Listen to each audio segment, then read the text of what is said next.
ہمارے YouTube channel کو subscribe کریں اور بیل آئیکن کو پریس کریں تاکہ ہمارا رابطہ بحال رہے۔ اب یہ قرآن مجید کی طویل ترین آیت آ رہی ہے، آیت دین۔ کوئی قرض کا معاملہ ہے، کوئی قرض کا معاملہ ہے کہ آپ نے کسی کو قرض دیا، یا کوئی کاروباری معاملہ ہے، اشتراک ہے جس میں کہ جو بھی ہوگا بعد میں نتائج نکلیں گے، ان سب کے بارے میں حکم ہے کہ لکھ لیا کرو۔ ہم کیا کرتے ہیں قرض دیتے ہوئے، اب دوست ہے، بھائی ہے، عزیز ہے، کیا لکھوانا، اس سے کیا کہے گا، اعتماد نہیں ہے۔ کاروبار شروع ہو گیا، زبانی باتیں کر لی، اس کے بعد رو رہے ہیں، چیخ رہے ہیں، چلا رہے ہیں۔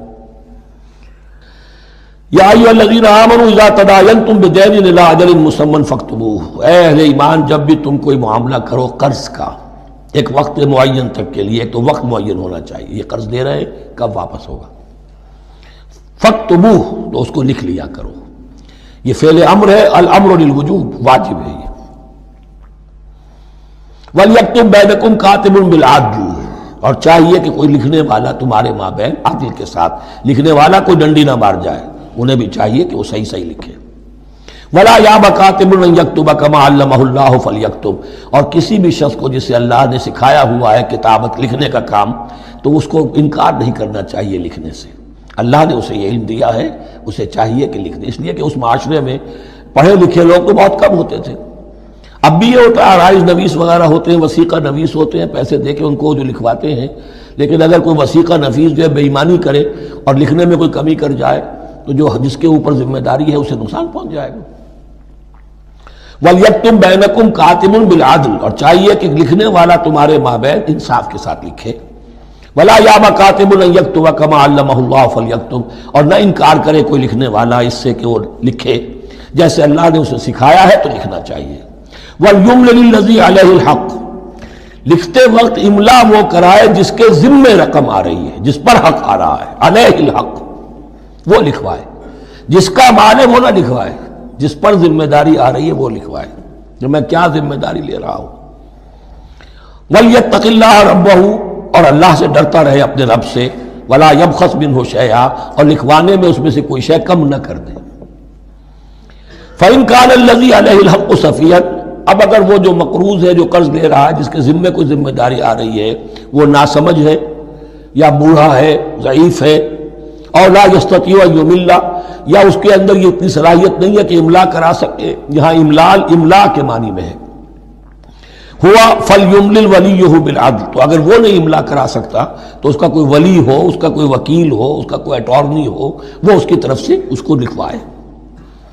وَاسْتَشْهِدُوا شَهِيدَيْنِ مِن رِجَالِكُمْ، یہ ایک آیت چل رہی ہے، ابھی پورے رکوع کے اوپر ایک آیت پھیلی ہوئی ہے، سوائے آخر میں تھوڑا سا حصہ دوسری آیت آئے گی۔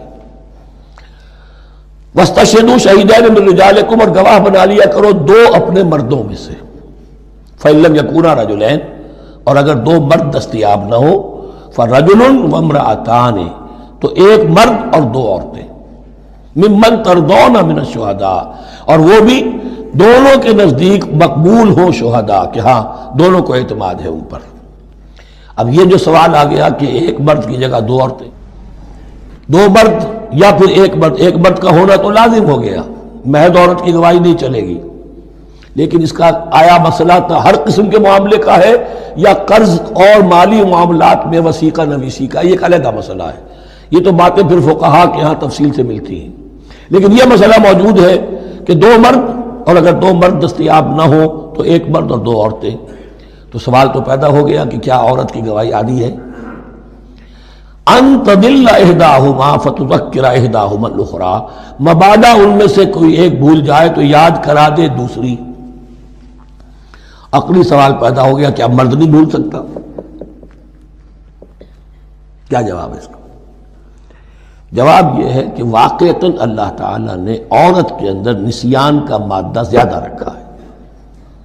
الا یعلم من خلق وہو اللطیف الخبیر، کیا وہی نہ جانے گا جس نے پیدا کیا ہے؟ اس نے پیدا کیا ہے، وہ جانتا ہے۔ نسیان کا مادہ کیوں زیادہ رکھا ہے یہ بھی سمجھ لیجیے، عقلی بات ہے، منطقی بات ہے۔ She has to play the role of number 2، اسے مرد کے تابع رہنا ہے، جو نمبر 2 ہوتا ہے اس کے اوپر اس کے کبھی احساسات کے اوپر کبھی جذبات کے اوپر کوئی نہ کوئی کوفت کوئی قدورت آتی ہے، اور اس میں اللہ تعالیٰ نے ان کا سیفٹی والو رکھا ہوا بھول جانا. اگر بھولنا نہ ہو، یاد بازی عذاب ہے یا رب چھین لے مجھ سے حافظہ میرا. یہ نسیان جو ہے یہ بھی ایک بہت بڑی نعمت ہے، ورنہ تو کوئی صدمہ دل سے اتری نا، کوئی غصہ کبھی ختم ہوئی نا. تو بھولنے کا معاملہ یہ سیفٹی ویلو اللہ نے عورت میں زیادہ رکھا ہے، اس لیے کہ اسے مرد کے تابع ہو کر رہنا ہے، اور جب تابع ہو کر رہنا ہے تو اسے زیادہ اس کے احساسات پہ جذبات پر زیادہ مواقع آئیں گے کہ اس کو کچھ دک پہنچے. اس کے لیے یہ سیفٹی ویل کے نسیان ہے، یہ زیادہ رکھ دیا گیا ہے. ان تضل احداہما فتذکر احداہما الاخری. اب یہ کہ اگر یہ بات سمجھ میں نہ آتی تب بھی اللہ کا حکم ہے ماننا ہے. اگر فسک کیپٹل اور فلوئڈ کیپٹل کا فرق سمجھ میں نہیں آتا تب بھی بیع حلال ہے ربا حرام ہے. اللہ خیر صلی اللہ احل اللہ البیع وحرم الربا. لیکن اگر حکمت سمجھ میں آ جائے تو نور علی نور. ولا یاب الشہداء اذا ما دعوا. اور نہ انکار کریں گواہ جب کہ ان کو بلایا جائے. اب گواہی کے لیے بلایا جائے تو گواہ نہیں آ رہے، نخرہ کر رہے، نہیں، ان کو آنا چاہیے. جو اللہ کی کوئی گواہی جو ہے اگر چھپائی ہے تو بہت بڑا ظلم ہے. ولا تسأموا. اور اس سے تھکو مت، کسل مت کرو، سستی مت کرو. ان تکتبوہ کہ تم لکھو اسے صغیراً اور کبیراً، چاہے چھوٹا معاملہ ہو چاہے بڑا ہو. الی اجلہ ہی، وقت معین کے لیے. اتنا قرض دے رہا ہوں، اتنے وقت میں آپ نے مجھے لوٹانا ہے. اس کے بعد آپ بڑھا سکتے ہیں، آپ دیکھ سکتے ہیں، اسے مزید مہلت دے سکتے ہیں. ایسے ہی حالات ہیں تو آپ معاف بھی کر سکتے ہیں. لیکن یہ کہ جب لکھنا ہے، حکم دیا جا رہا ہے تو اس میں اجل معین ہو، الی اجلہ ہی. اور اس میں چھوٹے بڑے کی تفریق نہ کرو، چاہے چھوٹا مسئلہ بڑا لکھ لو. ذالکم اقسط عند اللہ. یہ اللہ کے نزدیک بھی زیادہ مبنی بر انصاف ہے. واقوم للشہادہ. اور گواہی کے لیے زیادہ قوی ہوگا اور زیادہ درست ہوگا. لکھی ہوئی شے ہوگی تو اب معاملہ جو ہے بہت واضح رہے گا، ورنہ زبانی یادداشت کے اندر کہیں کہیں جو ہے تعبیر ہی میں فرق ہو جاتا. وعدنا اللہ ترتابوا. اور یہ اس کے بہت قریب ہے کہ تم بھولو گے نہیں. الا ان تکون تجارۃ حاضرۃ تدیرونھا. الا یہ کہ کوئی لین دین ہو، تجارت ہو جو حاضر ہوتی ہے دست بدست. آپ نے سودا دیا، اس نے پیسے دے دیے، اب کیش بھی وہ دے دیجئے یہ آپ دینا چاہیں تو، ورنہ یہ شریعت میں لازم نہیں ہے. اگر ایسا دست بدست کا معاملہ ہے تو پھر یہ ہے کہ وہ تو ہو گیا ایکسچینج. وہ مال جو ہے دکاندار نے مال دیا، آپ نے پیسے دے دیے، اس کے لکھنے کی ضرورت نہیں ہے. الا ان تکون تجارۃ حاضرۃ تدیرونھا بینکم. تو اگر وہ تجارت ہو کہ نقد تمہاری چلتی ہے، آپس میں لین دین ہو رہا ہے، فلیس علیکم جناح الا تکتبوھا. تو کوئی حرج نہیں ہے تم پر کہ اسے نہ لکھو.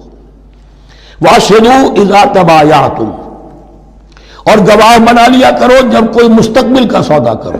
یہ بیع سلم جو ہوتی ہے یہ مستقبل کا سودا ہے، قرض کا سودا ہے. بیع سلم بھی ایک طرح کا قرض ہے. آج آپ طے کرتے ہیں کسی شخص سے، کسی کاشتکار سے، زمیندار سے کہ اگلا موسم جو آئے گا فصل کا، گیہوں کی فصل کا، تو اتنے روپے من کے حساب سے 500 من گندم میں آپ سے لوں گا. یہ بیع سلم کہلاتی ہے، اور اس میں لازم ہے کہ پوری قیمت ابھی ادا کر دیں. لیکن اس میں بھی کہ اس وقت آپ کو اتنی گندم دینی ہے، اس کو لکھوا لو اور اس پر 2 گواہ بنا لو. واشہدوا اذا تبایعتم ولا یضار کاتب ولا شہید. اور نہ نقصان پہنچایا جائے کسی لکھنے والے کو یا گواہ کو، اور نہ نقصان پہنچائے کوئی لکھنے والا یا گواہ. یضار دونوں کے لیے آ جائے گا، یہ معروف بھی ہے اور مجرور بھی ہے. نہ ضرر پہنچایا جائے اور نہ ضرر پہنچائے، نہ کوئی کاتب اور نہ کوئی شہید گواہ. وَإِن تَفْعَلُوا. اگر تم ایسا کرو گے، نقصان پہنچاؤ گے، فَإِنَّهُ فُسُوقٌ بِكُمْ. تو یہ تمہارے لیے بہت بڑے گناہ کی بات ہوگی. وَاتَّقُوا اللَّهَ. اللہ سے ڈرو. وَيُعَلِّمُكُمُ اللَّهُ. اللہ تمہیں تعلیم دے رہا ہے. وَاللَّهُ بِكُلِّ شَيْءٍ عَلِيمٌ. اللہ ہر چیز کا علم رکھنے والا ہے. یہ ایک آیت ہوئی ہے. آخری پارے کی میرا غالب 4 5 6 صورتیں جمع کر لے تو جا کر ہی ایک آیت کا حجم برابر ہوگا. جو میں نے کہا تھا کہ آیات کی تعیین توقیفی ہے، یہ ہمارے حساب کتاب سے، گرامر سے، منطق سے، علم بیان سے کوئی تعلق نہیں اس کا.